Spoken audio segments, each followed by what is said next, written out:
ধৰক আপুনি অফিচলৈ আহোঁতে ৰুটি লৈ আহিছে, ইমান ডাঙৰ ৰুটি দেই লৈ আহিছে। এক কেছটো হ'ল কি, চামুচ দিবলৈ পাহৰিলে ঘৰৰ পৰা, কি কৰিব এতিয়া কওক। এতিয়া কি কৰিব আপুনি, এই ৰুটিটো এনেকৈ ছিঙি এইটো এনেকৈ নাও টাইপ বনাব, ইয়াতে সোমাই আহিব, তেনেকৈ আনিলে। তাৰপিছত আপুনি মাংস খাব পাৰে, খালে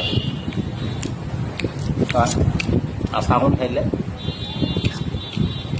আকৌ দেখাইছোঁ দেই, এই ৰুটিটো ছিঙিলে, ছিঙি এনেকৈ কৰি এইটো নাও টাইপ বনাই দিব, ইয়াতে ভৰাই দিব পাৰিব, চামুচৰ কোনো দৰকাৰ নাই।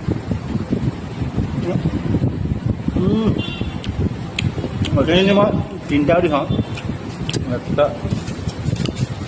দুটা আৰু এটা ক'ত ঘৰলৈ ফোন কৰিব লাগিব, এটা ৰুটি ফোনকৈ দিছে